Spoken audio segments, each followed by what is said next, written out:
1971 সাল বনাম 2024 সালের স্বাধীনতা একটি সংক্ষিপ্ত তুলনা।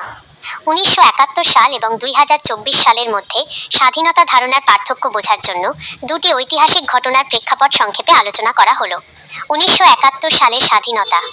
1971 সালে বাংলাদেশ পশ্চিম পাকিস্তানের শাসন, শোষণ ও বৈষম্য থেকে সম্পূর্ণ স্বাধীন ও সার্বভৌম রাষ্ট্র হিসেবে আত্মপ্রকাশ করে। এটি ছিল একটি দীর্ঘ রক্তক্ষয়ী মুক্তিযুদ্ধের মাধ্যমে অর্জিত ভৌগোলিক ও রাজনৈতিক স্বাধীনতা। এই সময় দেশের নিজস্ব সংবিধান, পতাকা এবং পরিচয় প্রতিষ্ঠিত হয়। এটি ছিল পরাধীনতা থেকে মুক্তির চূড়ান্ত বিজয়। 2024 সালের স্বাধীনতা। 2024 সালে বাংলাদেশ একটি স্বাধীন রাষ্ট্র হিসেবেই বিদ্যমান।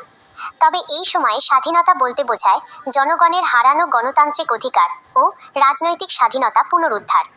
বিশেষ করে কোটা সংস্কার আন্দোলনকে কেন্দ্র করে যে গণ অভ্যুত্থান ঘটে তা দীর্ঘ 15 বছরের একটি ক্ষমতাসীন সরকারের পতন ঘটায়।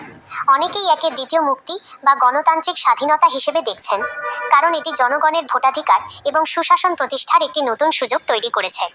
মূল পার্থক্য: 1971 সাল বিদেশি শাসন, পশ্চিম পাকিস্তানের থেকে একটি জাতির শারীরিক মুক্তি এবং রাষ্ট্রীয় স্বাধীনতা অর্জন। 2024 সাল স্বাধীন বাংলাদেশের অভ্যন্তরে রাজনৈতিক ও গণতান্ত্রিক অধিকারের মুক্তি এবং সুশাসন প্রতিষ্ঠার সংগ্রাম।